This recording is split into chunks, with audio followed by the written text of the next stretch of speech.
jemaat kota di atas bukit. Kita percaya kita dalam keadaan yang diberkati pada pagi hari ini. Amin. Kita berjumpa kembali untuk memuji dan menyembah Tuhan. Sebentar juga kita akan mendengarkan firman Tuhan. Ini dibawakan oleh Pastor Rudy masih dalam seri Abnormal. Tapi sebelumnya mari kita siapkan hati kita memuji dan menyembah Tuhan pada pagi hari ini. Kita percaya Tuhan adalah kekuatan kita. Tuhan adalah bagian kita. Amin. Mari nyanyikan pujian ini. Haleluya. Amin. Yes Lord. Kalau kekuatan kami Tuhan, kalau bagian kami. Yes Jesus. We believe in you Lord. Kami mampu di dalam-Mu. Amin. Mari nyanyikan pujian ini. Hanya Kau milikku di surga. Tiada yang ku ingini di bumi, hanya Kau. Tak ku andalkan kekuatanku, namun yang pasti Kau tetap selamanya Allah sumber kuatku, Allah sumber kuatku, Allah sumber kuatku dan bagianku selamanya. Amin. Yes Jesus, nyanyikan ini dari awal. Yes, amin. Hanya Kau milikku di surga. Tiada yang ku ingini di bumi, hanya Kau. Tak ku andalkan kekuatanku, namun yang pasti Kau tetap selamanya Allah sumber kuatku, Allah sumber kuatku, Allah sumber kuatku dan bagianku selamanya. Allah sumber kuatku, Allah sumber kuatku, Allah sumber kuatku dan bagianku selamanya.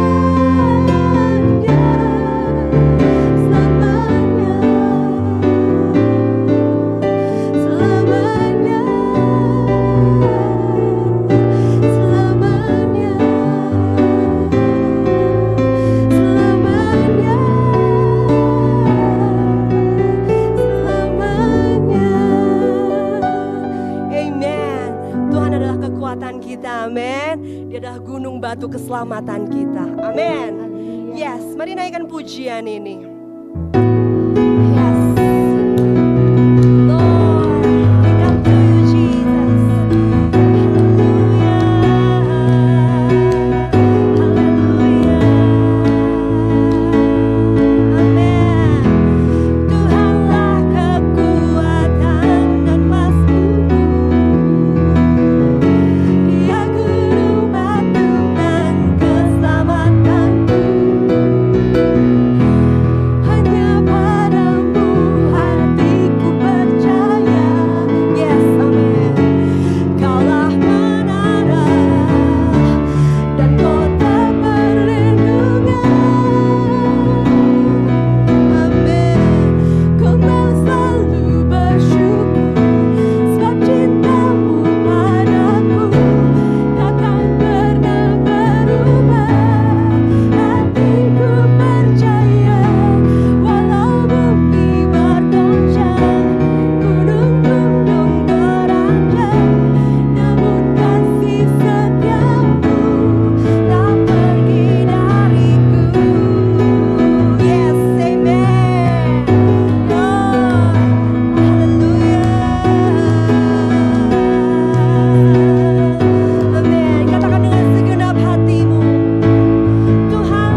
Haleluya. Mari siapkan hati kita untuk mendengarkan firman Allah. Mari kita mengawalinya dengan doa. Bapa di surga, kami rindu menerima firman-Mu. Berfirman bagi kami semua.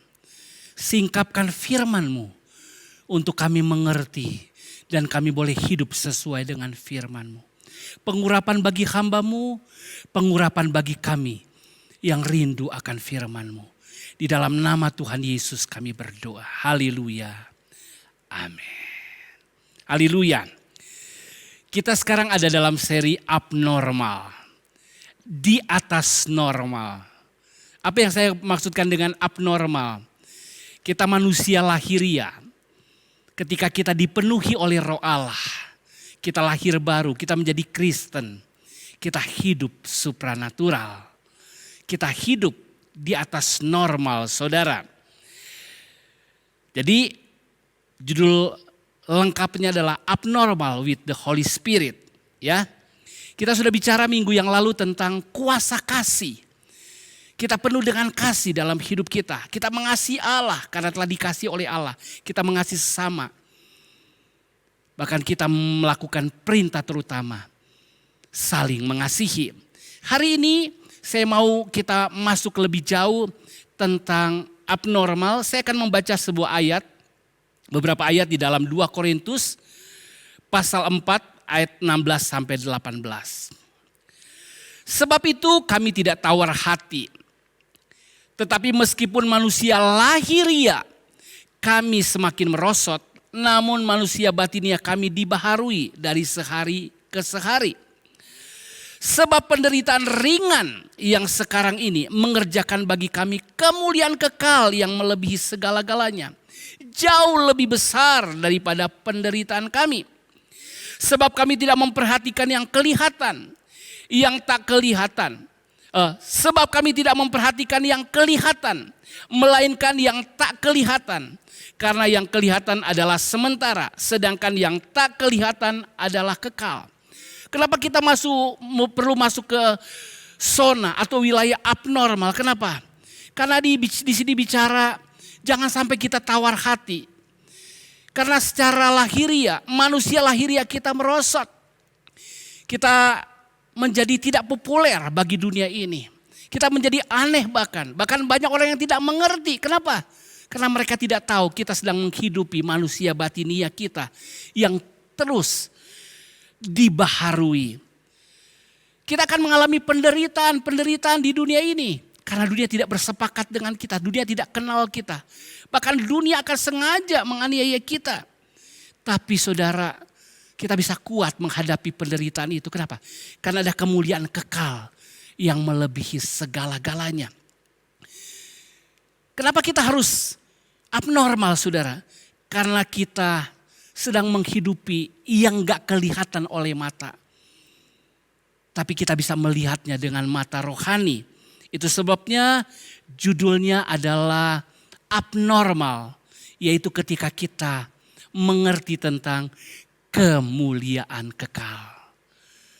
Kemuliaan kekal yang membuat kita mengerti tentang hidup abnormal. Untuk mengerti kemuliaan kekal yang Tuhan sediakan bagi kita. Untuk memahami sehingga kita gak tawar hati. Sehingga kita rela menderita. Sehingga kita terus bersemangat menjalani kekristenan. Kita harus memahami beberapa hal. Yang pertama saudara, supaya kita hidup abnormal, apa yang Tuhan lakukan buat kita? Tuhan menjadikan kita siapa? Atau pertanyaannya, siapakah kita ketika kita di dalam Tuhan? Yohanes pasal 3, beberapa ayat saya cuplik saja di sana. Mulai ayat 3 berkata begini. Yesus menjawab katanya, aku berkata kepadamu, sesungguhnya jikalau seorang tidak dilahirkan kembali, ia tidak dapat melihat kerajaan Allah. Ayat 8, angin bertiup kemana ia mau, dan engkau mendengar bunyinya, tetapi engkau tidak tahu dari mana ia datang dan kemana ia pergi. Demikianlah halnya dengan tiap-tiap orang yang lahir dari roh. Ayat 12, kamu tidak percaya waktu aku berkata-kata dengan kamu tentang hal-hal duniawi. Bagaimana kamu akan percaya kalau aku berkata-kata dengan kamu tentang hal-hal sorgawi. Di sini yang pertama kali yang harus kita pahami, siapakah kita? Kita adalah manusia yang baru, telah dilahirkan kembali. Kita lahir dari roh, ayat 8 katakan. Itu buat orang dunia kita seperti angin. Kita nggak tahu, mereka nggak tahu kita dari mana dan mereka nggak tahu kita akan kemana. Tapi kita tahu karena kita yang mengalaminya. Kita lahir dari Allah. Ini bukan hal-hal duniawi. Itu sebabnya ini abnormal, saudara. Ini adalah hal-hal sorgawi. Ketika kita bicara tentang kelahiran baru, saudara, kita lahir dari roh. Itu sebabnya abnormal with the Holy Spirit. Pertama kita lahir dari roh, kita menjadi manusia rohani, saudara. Dan apa yang terjadi, saudara? Filipi 3 ayat 20 berkata, karena kewargaan kita adalah di dalam sorga. Karena kita lahir dari roh, kita adalah warga sorga. Tadi sudah dikatakan ini bukan hal-hal duniawi, tapi ini adalah hal sorgawi. Jadi yang paling pertama kita mesti tahu siapa kita. Kita adalah ciptaan baru, manusia baru, warga kita, kewargaan kita dari sorga. Itu sebabnya kita bisa mengerti sekarang kenapa Abraham bisa berkata-kata atau bersikap seperti yang dituliskan dalam Ibrani 11 ayat 9 sampai 10. Karena iman, Abraham diam di tanah yang dijanjikan itu seolah-olah di suatu tanah asing. Dari situ ia tinggal di kemah dengan Ishak dan Yakub yang turut menjadi ahli waris janji yang satu itu. Sebab ia menanti-nantikan kota yang mempunyai dasar, yang direncanakan dan dibangun oleh Allah. Lihat, ketika Abraham sudah dibawa ke tanah perjanjian, dia berkata itu tanah asing. Secara lahiriah dia sudah mendapat janji Tuhan. Tapi dia katakan itu tanah asing. Dia tinggal di kemah. Dia tidak membangun bangunan yang permanen. Kenapa? Karena dia sadar, dia sekedar pendatang, dia sekedar numpang lewat, saudara. Dia tidak menghabiskan energinya untuk tinggal di sana. Kenapa? Dikatakan ia menanti-nantikan kota yang mempunyai dasar, yang direncanakan dan dibangun oleh Allah. Saudara, ia menantikan Yerusalem sorgawi. Kota Sion sorgawi, saudara. Itulah yang saya maksudkan ketika kita berkata visi kota di atas bukit. Betul, kita harus membangun pelayanan di dunia ini.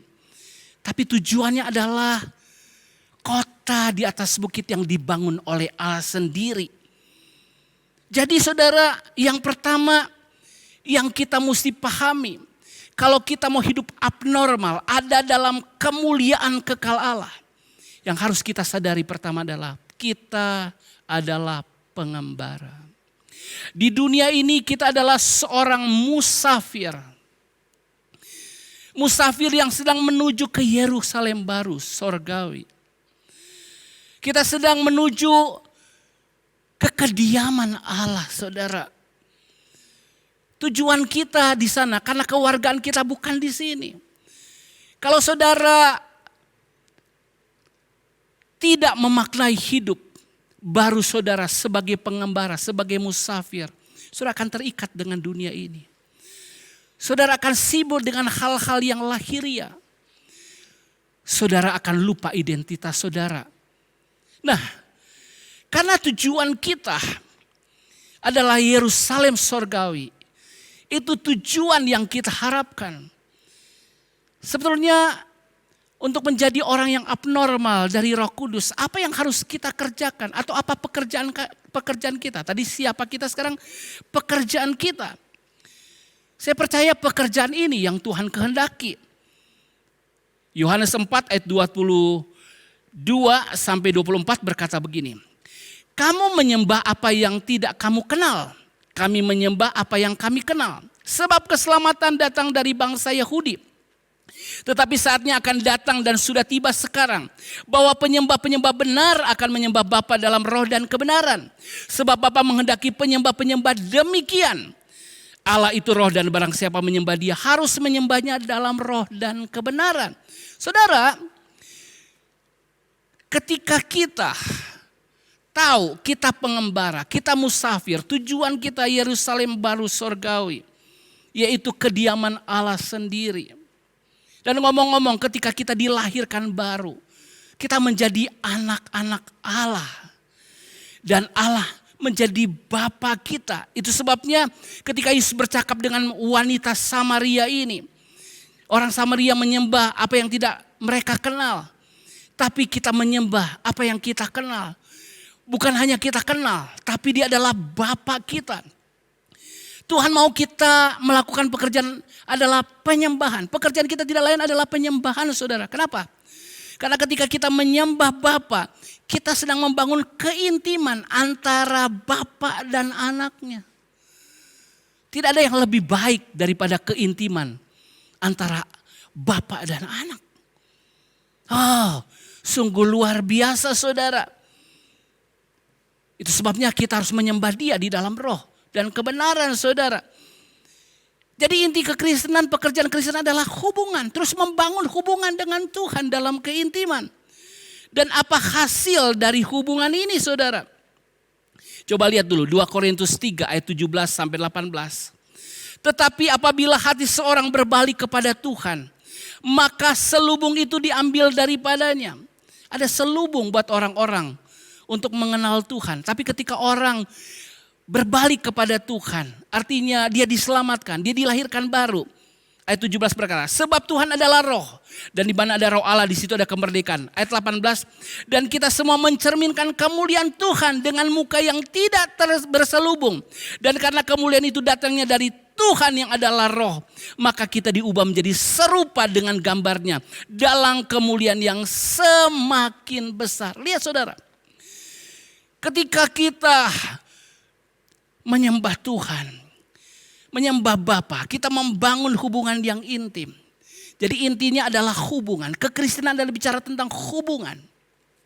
Kalau kita sudah intim hubungan dengan Bapa, kita gampang membangun hubungan dengan yang lain. Hasil dari hubungan ini apa, saudara? Kita diubah menjadi serupa dengan gambarnya dalam kemuliaan yang semakin besar. Bahasa Inggris katakan from glory to glory. Kemuliaan yang semakin besar, saudara. Hasilnya apa, saudara? Kita semakin serupa dengan Tuhan. Itulah yang harus jadi pekerjaan kita. Pekerjaan kita adalah penyembahan. Pekerjaan kita harus jadi penyembah. Saudara, menyembah dalam membangun hubungan dengan Tuhan. Dia adalah Bapa kita. Penyembahan membuat kita akan jadi serupa dengan Tuhan. Bayangkan. Karakternya, kodratnya, sifatnya diimpartasikan kepada kita, dimasukkan ke dalam kita, menjadi bagian kita. Kalau karakter Allah saja Allah berikan kepada kita, apalagi sekedar kebutuhan harian untuk hidup lahiriah kita. Jadi pastikan pekerjaan saudara adalah penyembahan. Jadilah saudara penyembah di dalam roh dan kebenaran. Tuhan memberkati kerohanianmu. Pasti Tuhan akan memberkati juga hal yang lahiriah. Kalau kita sudah tahu siapa diri kita. Kita adalah pengembara, musafir yang sedang menuju ke Yerusalem baru sorgawi. Ke tempat kediaman Allah. Untuk itu kita perlu dilayakkan untuk sampai, untuk berada di sana. Itu sebabnya pekerjaan kita menyembah. Supaya kita bukan hanya dekat, intim. Jadi kita akan sangat rindu dengan Tuhan. Dikenal dan mengenal Allah. Bahkan kita diubahkan semakin serupa dengan Tuhan. Kita layak di surganya nanti.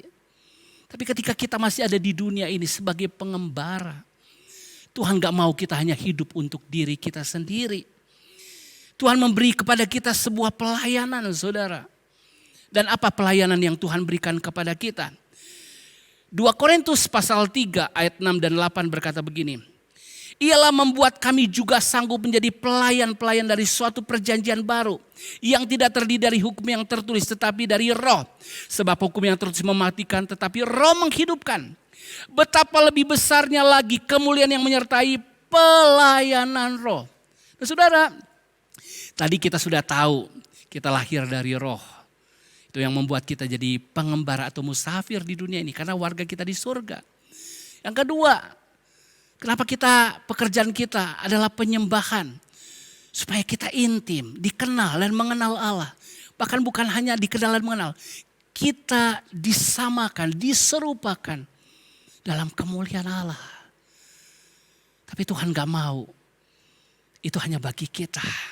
Rencana Tuhan mau Yerusalem baru surganya. Penuh dengan jiwa-jiwa yang diselamatkan. Itu sebabnya kita mesti masuk ke pelayanan roh. Sekali lagi pelayanan roh. Itu pelayanan yang abnormal saudara. Bukan pelayanan biasa. Ketika kita bicara pelayanan roh saudara. Apa yang terjadi? Coba lihat.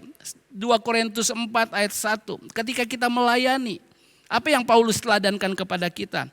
Ayat 1. Oleh kemurahan Allah kami telah menerima pelayanan itu. Karena itu kami tidak tawar hati.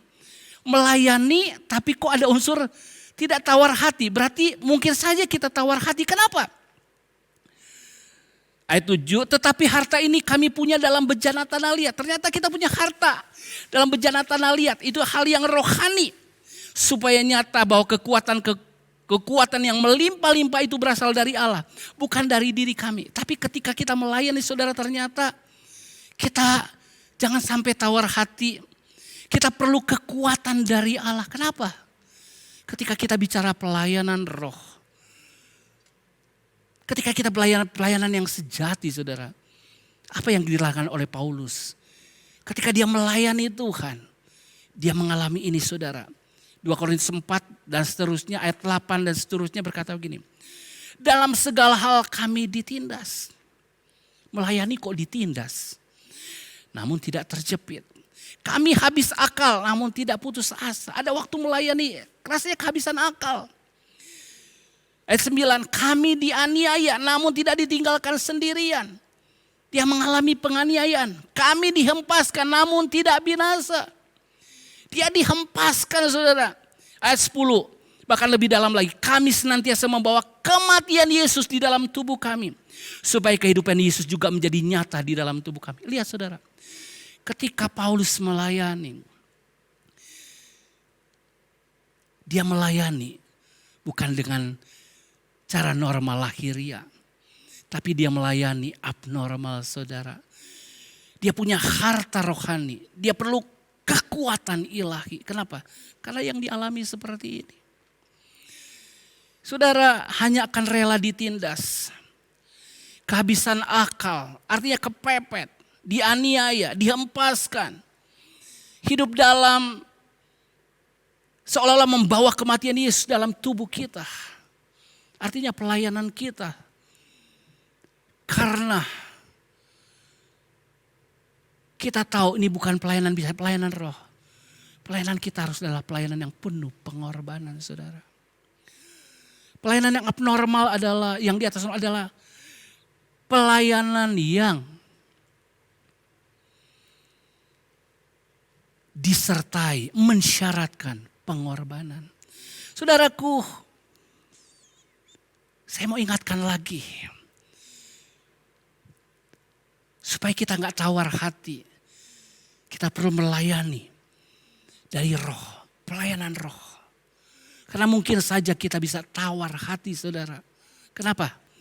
Karena kita akan menghadapi himpitan, tindasan, dan hal-hal yang lain. Jadi pelayanan kita, pelayanan yang abnormal adalah pelayanan pengorbanan. Selanjutnya saudara, kalau kita sudah tahu kita lahir dari roh, itu identitas kita. Pekerjaan kita adalah penyembahan. Pelayanan kita adalah pelayanan roh yang dicirikan pengorbanan.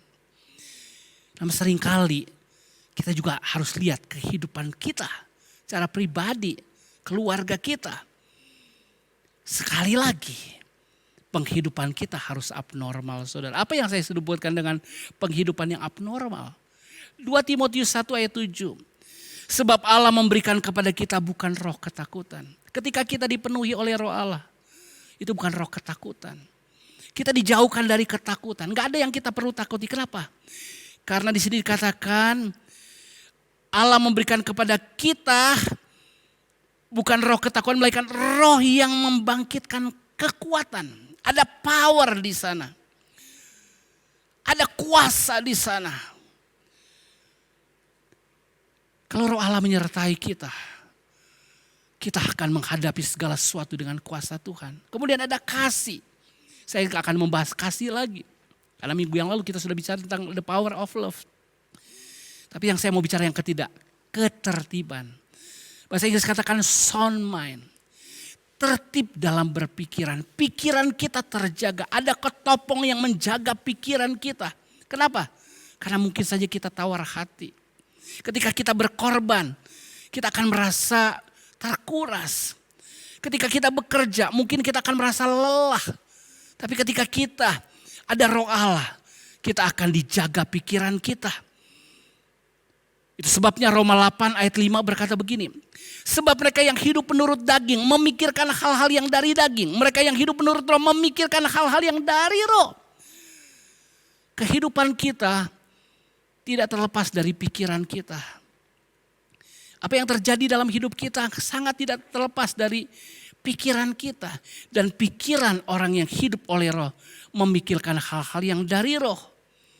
Saya kasih contoh. Coba ayat 11 berkata. Dan jika roh Dia yang telah membangkitkan Yesus dari antara orang mati diam di dalam kamu, maka Ia yang telah membangkitkan Kristus Yesus dari antara orang mati akan menghidupkan juga tubuhmu yang fana itu oleh rohnya yang diam di dalam kamu. Saudara, ada waktu kita merasa seperti lagu berkata, jangan lelah, bekerja di ladangnya Tuhan. Kita rasa kelelahan. Secara manusiawi itu sangat normal. Tapi ketika kita berkata, tiada lelah, itulah hidup abnormal. Kenapa?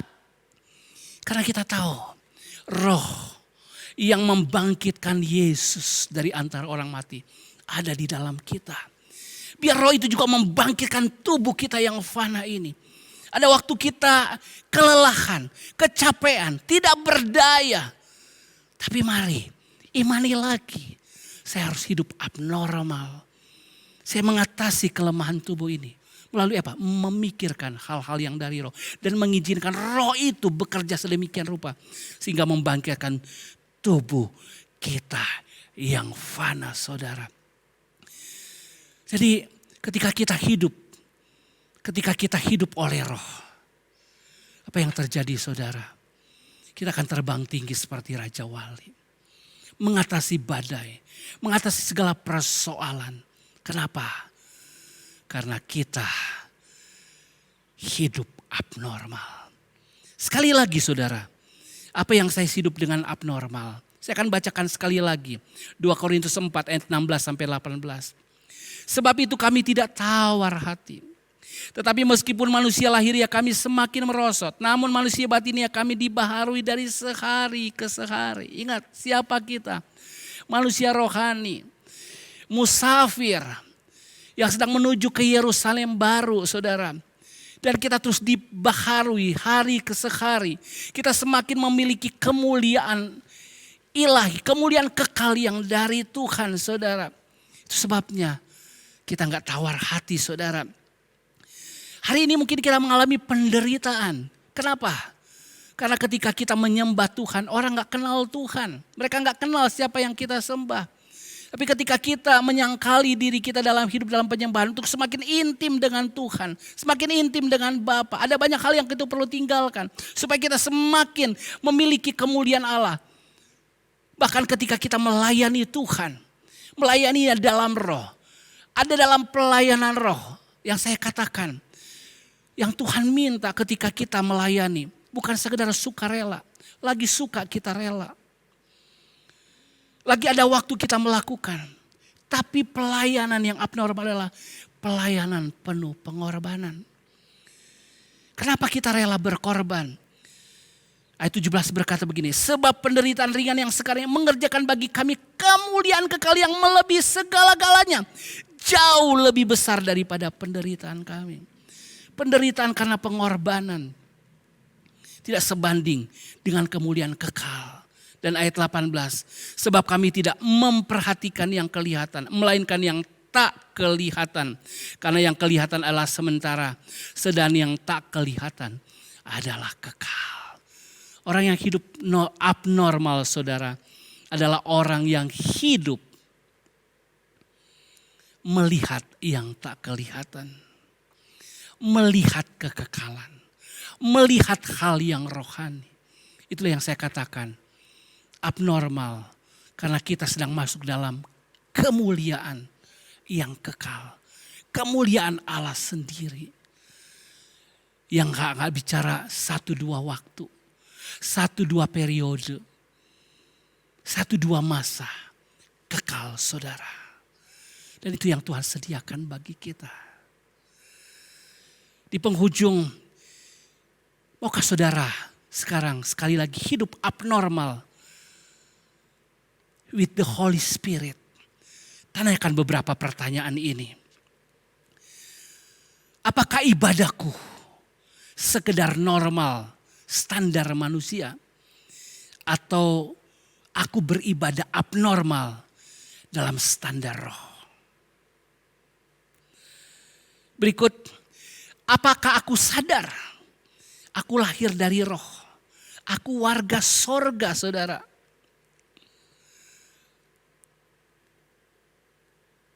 Berikut pertanyaan adalah, apakah aku sadar di dunia ini aku adalah seorang pengembara. Seorang musafir di dunia ini. Tujuan kita adalah Yerusalem baru, saudara. Yerusalem sorgawi.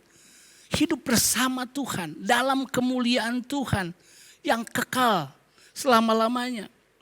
Untuk itu, ajukan pertanyaan juga, apakah aku sadar aku hidup untuk menjadi penyembah Tuhan? Bukan hanya intim dengan Tuhan, dikenal dan mengenal Tuhan, tapi semakin diserupakan dengan Tuhan. Tanyakan, apakah aku sadar tujuan hidupku untuk menjadi serupa dengan Bapa? Itu yang saya katakan tadi. Ketika kita memiliki hubungan, kita akan mendapatkan hasil. Hubungan dengan Bapa dan hasilnya serupa dengan Bapa. Apakah aku sadar akan pelayanan roh? Pelayanan apa yang saudara sedang kerjakan hari ini? Pelayanan karena kedagingan, saudara akan mentok, saudara. Saudara akan tersandung, saudara akan kelelahan. Tapi kalau saudara dalam pelayanan roh, roh yang memampukan saudara. Dan cirinya adalah apa? Apakah aku sadar pelayanan adalah soal pengorbanan? Sekali lagi buat orang yang mau melayani Tuhan. Kalau saudara belum melayani dalam standar pengorbanan, saudara masih melayani dengan normal lahiriah. Tapi yang abnormal dari roh adalah pengorbanan. Berikutnya, apakah aku ada dalam penghidupan roh? Ini yang terakhir. Penghidupan roh artinya apa, saudara? Apakah aku hidup abnormal? Artinya bukan dari diriku, bukan kuat, bukan gagah, tapi oleh roh Allah yang memampukan segalanya. Oleh roh Allah yang mengerjakan hal-hal perkara yang besar dalam hidup kita. Haleluya. Tuhan Yesus memberkati kita. Mari kita berdoa. Dan mari kita siapkan diri untuk perjamuan. Haleluya. Tuhan, kami telah dengar firman Allah. Biar firman Allah, Engkau sendiri yang mewahyukan kepada setiap jemaat yang mendengar. Kepada setiap pribadi yang mendengar. Untuk mengerti tentang kemuliaan Allah. Sehingga kami sadar kami harus hidup abnormal di dunia ini. Dan sebentar kami akan bersekutu dengan tubuh dan darah-Mu. Layakan kami Tuhan. Ini bukan roti dan air anggur biasa. Tapi ini adalah tubuh-Mu. Supaya kami boleh hidup abnormal. Hidup oleh-Mu. Hidup oleh roh-Mu. Hidup oleh hidup-Mu. Untuk menyatakan kemuliaan-Mu. Dalam nama Tuhan Yesus. Kami akan bersekutu bersama dalam perjamuan kudus. Haleluya. Amin. Mari saudara siapkan roti dan air anggur saudara. Mari angkat perjamuan, roti perjamuan kita. Sebelum kita makan, saya membaca firman Tuhan. Dan kita mengucap syukur. Dengan doa kita menerimanya.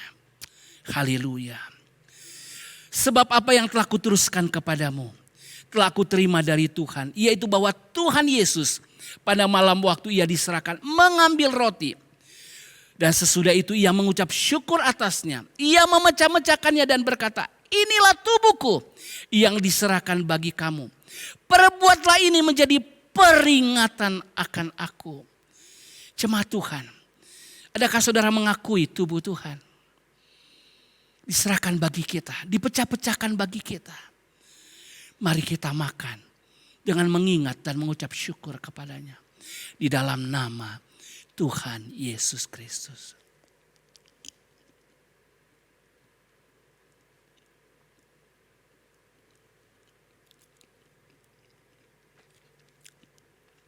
Mari angkat cawan.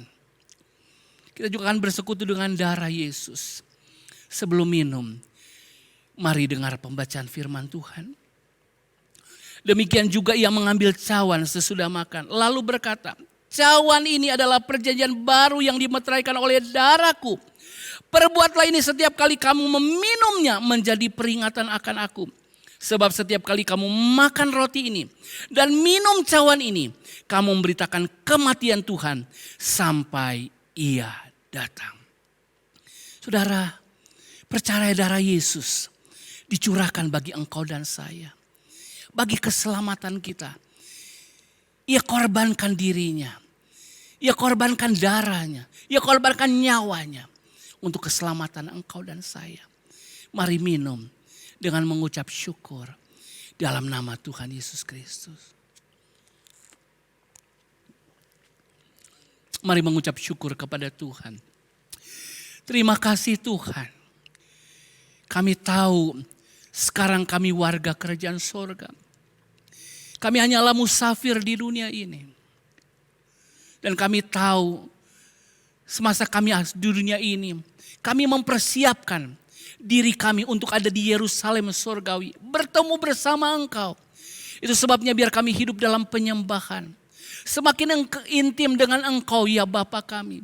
Supaya kami semakin jadi dewasa serupa dengan Engkau dalam karakter dan sifat-Mu.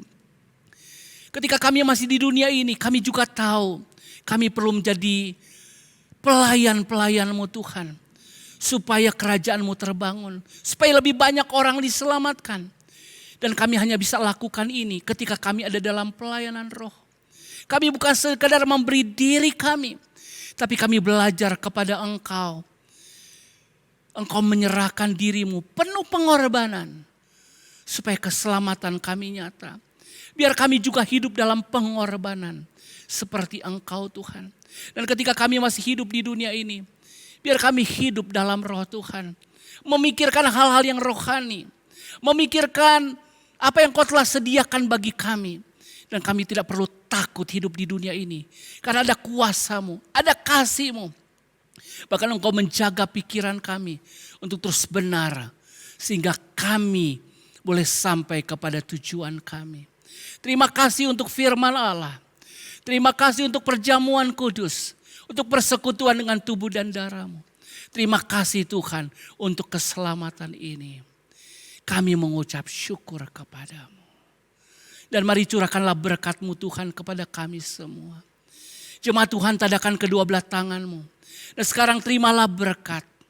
Kasih Allah Bapa. Kasih karunia Yesus Kristus. Persekutuan penyertaan Allah Roh Kudus. Di dalam nama Tuhan Yesus Kristus. Memberkati roh, tubuh, dan jiwa-Mu. Memberkati seluruh keberadaanmu. Ingatlah engkau di dunia ini adalah seorang musafir. Tujuanmu adalah Yerusalem sorgawi. Biar engkau layak di sana. Itu sebabnya jadilah penyembah untuk engkau semakin serupa dengan Tuhan. Lakukanlah pelayananmu. Karena engkau adalah garam dan terang dunia ini. Engkau adalah pembangun kota di atas bukit. Dan biarlah kemuliaan kekal yang Tuhan taruh dalam hidup kita boleh disaksikan semakin banyak orang. Dan mereka juga memuliakan Bapa di surga. Terima berkat dan pengutusan ini di dalam nama Tuhan Yesus Kristus. Haleluya. Dan setiap orang yang mau hidup abnormal, hidup supranatural oleh Roh Allah, katakan amin. Tuhan Yesus memberkati. Mari hidup abnormal dengan Roh Kudus. Tuhan Yesus menyertai dan menolong kita. Haleluya. Amin.